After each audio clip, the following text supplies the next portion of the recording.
Sa ngalan ng Ama at ng Anak at ng Espiritu Santo, Amen.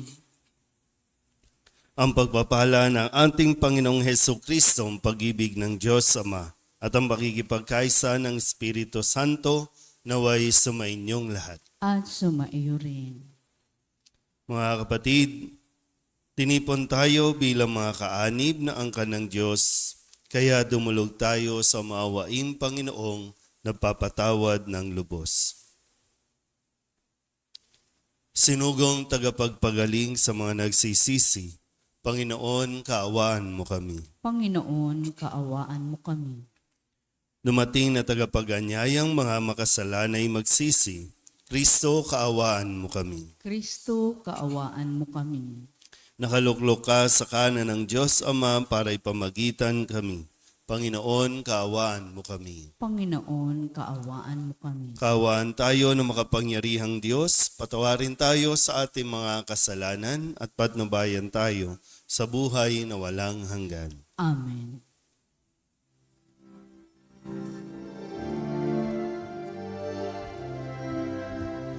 Luwalhati sa Diyos sa kaitaasan, kaloob sa lupa ay kapayapaan. Pinupuri ka, ipinagdarangal, sinasamba ka dahil sa dakila mong kalwalhatian.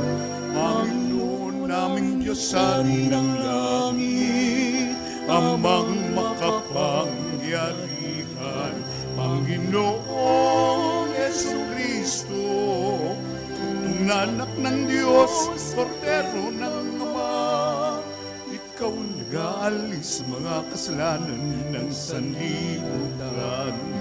Tanggapin mo ang aming kahilingan, ikaw na naluluklok sa kanang Ama. Maawa ka sa amin, ikaw lamang ang banal, Panginoong Jesucristo, kasama ng Espiritu, sa luwalhati ng Ama. Amen, Amen, Amen.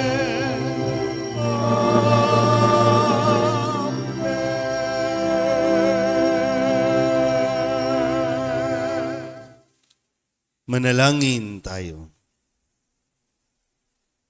Ama naming makapangyarihan, sa kagalingang dulot ng pagkabuhay ng anak mo sa amin, kami ay iyong patuloy na paunlarin upang sa kinamtan naming paglayang walang maliw, kami magkaroon sa kalangitan ng kaligayahan na ngayon pa man sa lupa ay siyang sanhi ng aming pagdiriwang sa pamamagitan ni Jesucristo kasama ng Espiritu Santo magpasawalang hanggan. Amen. Magsiupo na po ang lahat.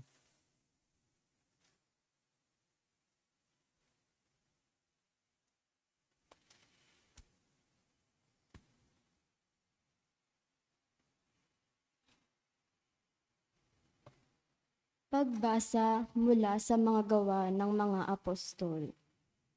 Noong araw ng Pentecostes, sinabi ni Pedro sa mga Hudyo, "Dapat malaman ng buong Israel na itong si Jesus na ipinako ninyo sa krus, siya ang ginawang Diyos ng Panginoon at Kristo." Nabagabag ang kanilang kalooban nang marinig ito. At tinanong nila si Pedro at ang mga apostol, "Mga kapatid, ano ang gagawin namin?"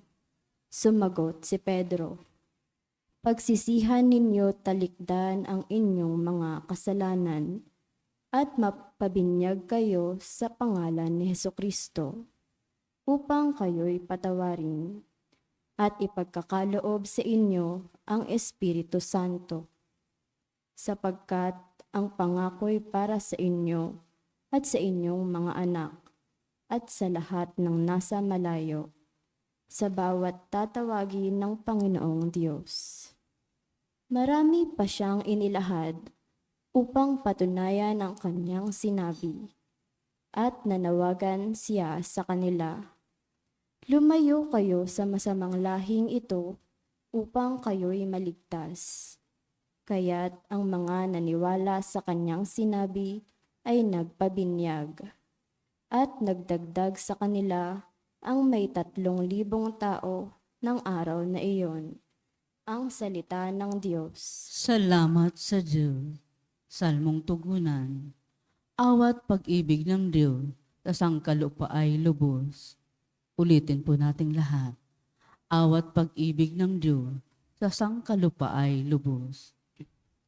Panginooy tapat sa kanyang salita at maaasahan ang kanyang ginawa. Minamahal niya ang gawang matapat. Ang pag-ibig niya'y sa mundo'y laganap. Tugon, Awat pag-ibig ng Diyos sa sangkalupa ay lubos. ang may takot sa Diyos at nagtitiwala sa kanyang pag-ibig ay kinakalinga. Hindi babayaang sila ay mamatay. Kahit magtagutom, sila'y binubuhay. Tugon, Awat pag-ibig ng Diyos sa sangkalupa ay lubos. ang ating pag-asa'y nasa Panginoon. Siya ang sanggalang natin at katulong. Ipagkaloob mo na aming makamit, o poon, ang iyong wagas na pag-ibig. Yamang ang pag-asa'y sa'yo'y nasasalig. Tugon, Awat pag-ibig ng Diyos sa sangkalupa ay lubos.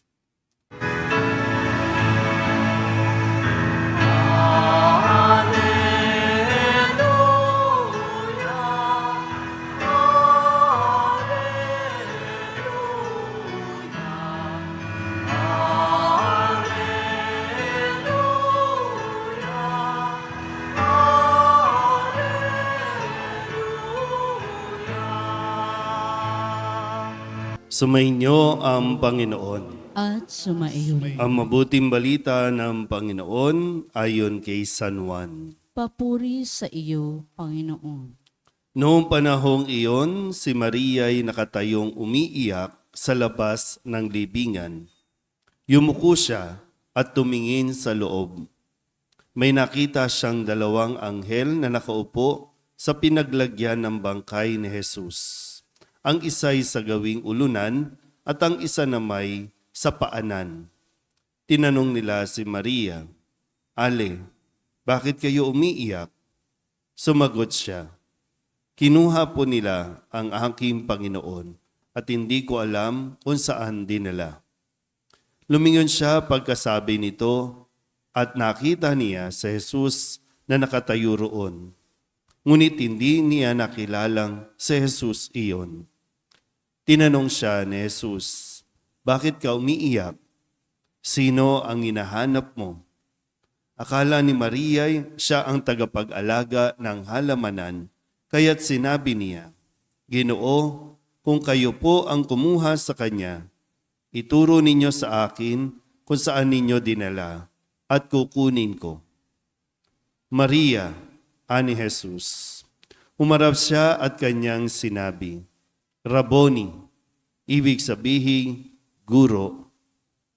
Huwag mo akong hawakan, sapagkat hindi pa ako nakapupunta sa Ama, wika ni Jesus. Sa halip, pumunta ka sa aking mga kapatid at sabihin mong aakyat ako sa aking Ama na inyong Ama, sa aking Diyos at inyong Diyos. Kaya't si Maria Magdalena ay pumunta sa mga alagad at sinabi, Nakita ko ang Panginoon, at tuloy sinabi sa kanila ang bilin ni Jesus. Ang mabuting balita ng Panginoon. Pinupuri ka namin, Panginoong Hesukristo. Isang mapagpalang umaga po sa inyong lahat. Happy Easter po. Ngayon ay Martes sa 8 araw na pagdiriwang ng Pasko ng Pagkabuhay.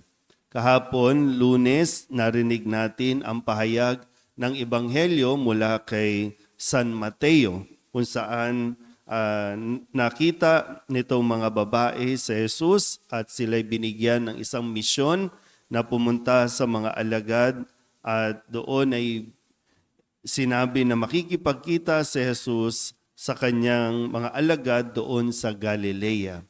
Ngayon naman, ang narinig nating kwento o pahayag na mabuting balita ay mula kay San Juan. Dito ay parang mas mas madrama, yung kwento na nakatuon kay Maria Magdalena na siya ay nananatili pa doon sa libingan matapos na, kung susundan natin yung kwento, nakita ni Maria Magdalena na wala na yung bato, kaya't dali-dali pumunta siya doon sa mga alagad kay Pedro at Juan at muli bumalik sa libingan at nung wala na marahil yung dalawa, siya na lang naiwan dahil nga inaakala niya na ninakaw ang bangkay o ang katawan ni Jesus. Pero dito ay mismong si Jesus na ang nagpakita sa kanya. Pero sa umpisa, hindi niya makita kung kaya tinanong ni Jesus kung bakit siya umiiyak. At matapos na mapaliwanagan, ay nakilala na ni Maria Magdalena, kung sino yung nagsasalita at yun ay si Jesus. Matapos noon, binigay na ulit ang misyon ni Maria na pumunta sa mga alagad at ang kanya pong ipinahayag na pananampalataya na nawa ay atin din pong maipahayag. Sinabi ni Maria Magdalena, nakita ko ang Panginoon. Kaya yung tanong nga sa atin, nasaan na ba tayo ng punto ng ating buhay ngayon? Yung estado ng buhay natin. Kung sa pagdiriwang natin, itong nakalipas na linggo, nakita ba natin ang Panginoon? O wala pa rin?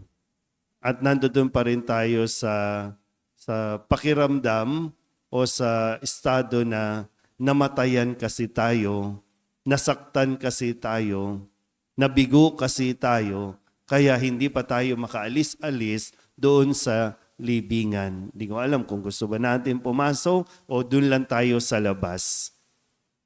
Kapag nawawalan tayo ng mahal sa buhay, namamatayan tayo, o kaya naman yung inaasahan natin, kapag nawawala ito, para bang pakiramdam natin, umihinto na ang mundo natin. Pakiramdam natin, parang hindi lang yung namatay, yung nawalan ng buhay, pati yung buhay, wala rin buhay. Pero muli, yung hamon ng muling pagkabuhay ni Kristo, hindi tayo dapat doon sa libingan. Hindi yon ang lugar natin, kundi may misyon tayo na dapat nating ipagpatuloy na sinimulan ni Jesus, ipagpapatuloy natin hanggang sa abot ng ating makakaya. Kaya itong si Maria Magdalena, unang nagpahayag na nakita niya ang Panginoon at nawa tayo rin makita natin ang Panginoon at masabi din natin sa mga tao. Mahirap po kasi kung mahirap yung tayo ang nagpapahayag pero tayo mismo ay walang buhay. Mahirap ipahayag yung pananampalataya natin. Si Kristo ang nabuhay kung ang ating pananampalataya ay naiiwan sa pagkamatay. Naiwan lang doon sa pagkabigo. Tandaan natin lagi, hindi dito nagtatapos, kundi meron pang kailangan ipagpatuloy na buhay. Hindi ikaw ang namatay. Kung tutusin, lahat ng namatay, sumakabilang buhay na doon sa kabila. So ngayon tayo, sana po mas tingnan natin, mas maging masigla nawa tayo, mas maging masaya nawa tayo kasi yun ang buhay ng isang Kristiyano. Hindi lulugo-lugo, hindi lalamya-lamya at lalong-lalong hindi namumuhay sa kalungkutan. Kundi nagpapatuloy mabuhay, nagpapatuloy isabuhay ang ating pananampalataya. Amen?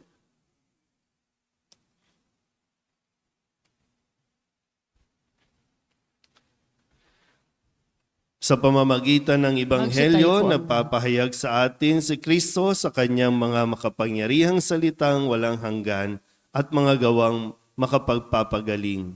Sa pamamagitan niya, Buong pagtitiwala tayong manalangin at ang ating itutugon, Panginoon, dinggin mo ang aming panalangin. Panginoon, dinggin mo ang aming panalangin.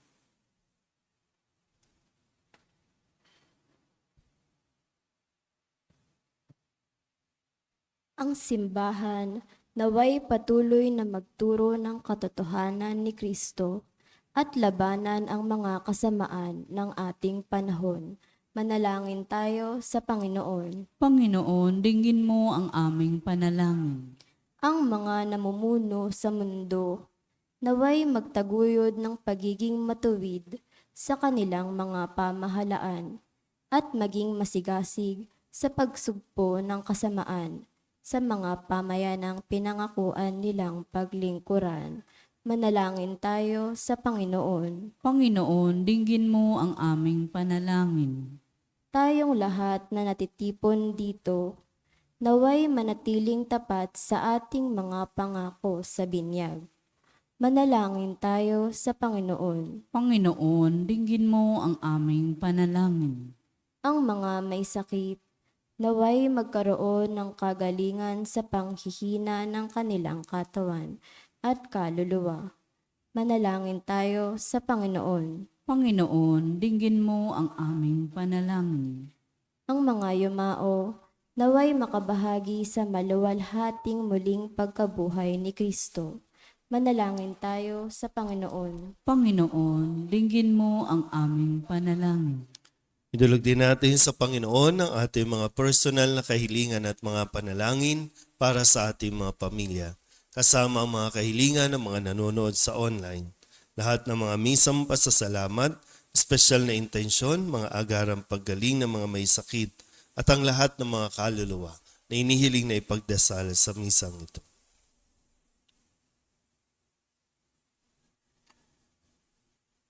Ang lahat ng ito inihiling namin sa ngalan ni Kristong aming Panginoon. Amen.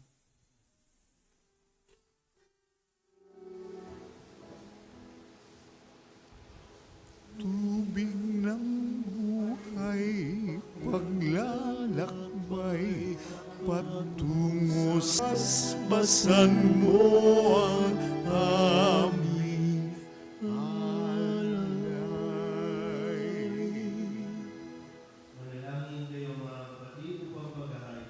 Ng Diyos samang makapangyarihan. Tanggapin nawa ng Panginoon itong paghahain sa iyong mga kamay, sa kapurihan niya at karangalan sa ating kapakinabangan, at sa buong sambayanan niyang banal. Ama naming lumikha, tanggapin mo at kalugdan ng mga alay ng iyong angkan upang sa tulong ng iyong paglingap at pagsubaybay, ang bigay mo sa aming puhunan ay hindi masayang, kundi tumubo pa ng mga kaloob mong walang katapusan sa pamamagitan ni Jesucristo kasama ng Espiritu Santo magpasawalang hanggan. Amen. Sumainyo ang Panginoon. At sumaiyo rin. Itaas sa Diyos ang inyong puso at diwa. Itinaas na namin sa Panginoon. Pasalamatan natin ang Panginoong ating Diyos. Marapat na siya ay pasalamatan.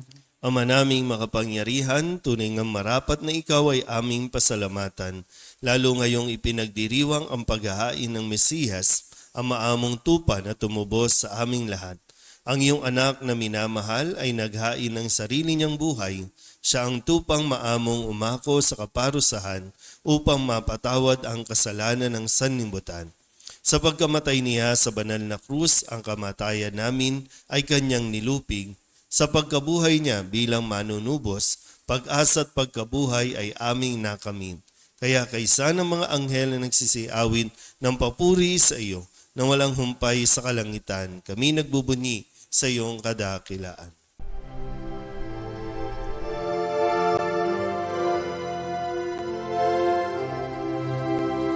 Santo, Santo, Santo, Panginoong Diyos makapangyarihan, napupuno ang langit at lupa ng kalwalhatian mo.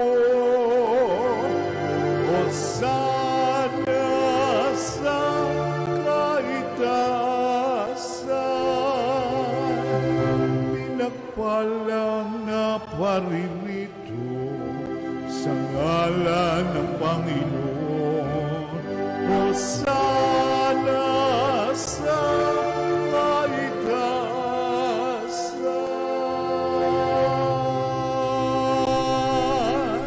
Ama naming banal, ikaw ang bukal ng tanang kabanalan. Kaya't sa pamamagitan ng iyong Espiritu, gawin mong banal ang kaloob na ito upang para sa aming maging katawan at dugo ng aming Panginoong Heso Kristo. Bago niya pinagtiis ang kusang loob na maging handog, inawakan niya ang tinapay, pinasalamatan kaniya, pinaghati-hati ni iyon, iniabot sa kanyang mga alagad at sinabi, tanggapin ninyong lahat ito at kanin, ito ang aking katawan na ihahandog para sa inyo.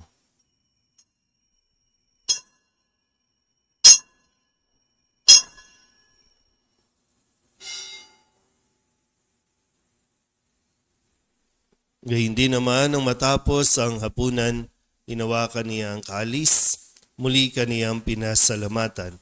Iniabot niya ang kalis sa kanyang mga alagad at sinabi,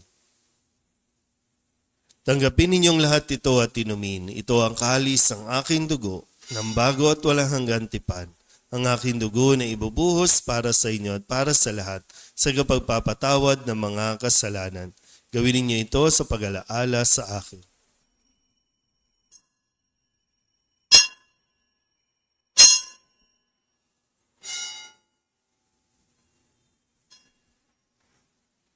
Ipagbunyi natin ang misteryo ng pananampalataya. Si Kristo'y namatay, si Kristo'y nabuhay, si Kristo'y babalik sa wakas ng panahon. Ama, ginagawa namin ngayon ang pag-alaala sa pagkamatay at muling pagkabuhay ng iyong anak, kaya tiniaalay namin sa iyo ang tinapay na nagbibigay buhay at ang kalis na nagkakaloob ng kaligtasan. Kami napapasalamat dahil kami iyong minarapat na tumayo sa harap mo para maglingkod sa iyo. Isinasamo namin kami magsasalo-salo sa katawan at dugo ni Kristo ay mabuklod sa pagkakaisa sa pamamagitan ng Espiritu Santo. Ama, lingapin mo ang iyong simbahang laganap sa buong daigdig. Puspusin mo kami sa pag-ibig kaysa ni Leon na aming Papa at ni Jose na aming Obispo at ng Tanang Kaparian. Alalahanin mo rin ang mga kapatid naming nahimlay na may pag-asang sila'y muling mabubuhay, gayon din ang lahat ng mga pumanaw. Kawaan mo sila at patuloyin sa iyong kaliwanagan.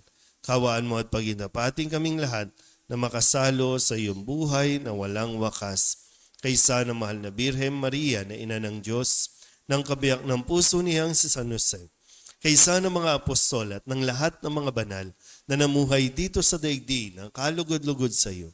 May pagdiwang nawa namin ang papupuri sa ikararangal mo sa pamamagitan ng iyong anak na aming Panginoong Heso Kristo. Sa pamamagitan ni Kristo, kasama niya sa Kanya, ang lahat ng parangal at papuri ay sa iyo, Diyos amang makapangyarihan, kasama ng Espiritu Santo, magpasawalang hanggan. Amen, amen, amen. Amen, hallelujah. Purihin ang Diyos, purihin ang Diyos. Amen, hallelujah. Amen, amen, amen. Amen, hallelujah.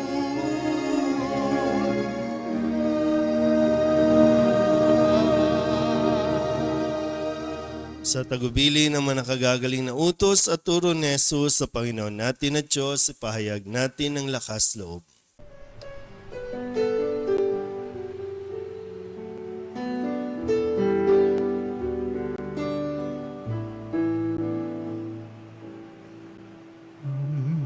Namin sumasalang ka, sambahin ang ngalan mo, mapasamin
kami sa lahat ng masama. Miedya sa lahat ng masama, pagkalooban ng kapayapaan araw-araw, iligtas sa kasalanan at ilayo sa lahat ng kapahamakan. Samantalang aming pinananabikan ang dakilang araw ng pagpapahayag ng tagapagligtas naming si Jesucristo. Sapagkat iyo ang kaharian at ang kapangyarihan at ang kapurihan magpakailanman. Amen. Panginoong Jesucristo, sinabi mo sa iyong mga apostol, kapayapaan ang iniiwan ko sa inyo, ang aking kapayapaan ang binibigay ko sa inyo. Tunghayan mo ang aming pananampalataya at huwag ang aming mga pagkakasala. Pagkalooban mo kami ng kapayapaan at pagkakaisa ayon sa iyong kalooban, kasama ng Espiritu Santo, magpasawalang hanggan. Amen. Ang kapayapaan ng Panginoon ay laging sumainyo. At sumaiyo rin. Mabigayan po tayo ng kapayapaan sa isa't isa.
Ito ang kordero ng Diyos. Ito ang nag-aalis ng kasalanan ng sanlibutan.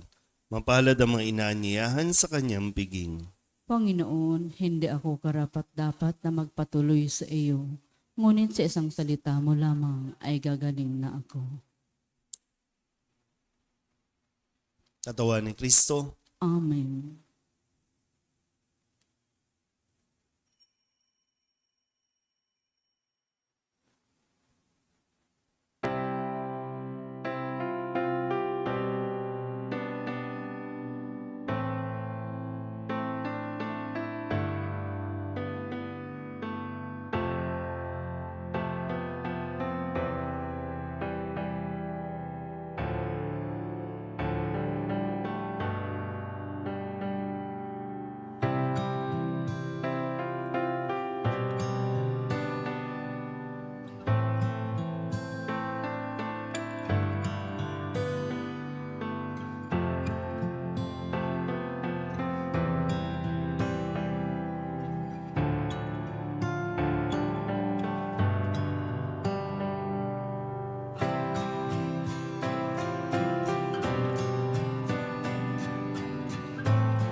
Manalangin tayo. Ama naming mapagmahal, pakinggan mo kami upang maging handa ang aming kalooban para pakinabangan ng ligayang walang katapusan na iyong inilaan sa mga niloob mong mabinyagan sa pamamagitan ni Jesucristo kasama ng Espiritu Santo magpasawalang hanggan. Amen. Sumainyo ang Panginoon. At sumaiyo rin. At pagpalain kayo ng makapangyarihang Diyos, Ama at Anak, at Espiritu Santo. Amen. Tapos ang banal na misa, humayo tayo sa kapayapaan ni Kristo. Salamat sa Diyos. Alleluia, alleluia.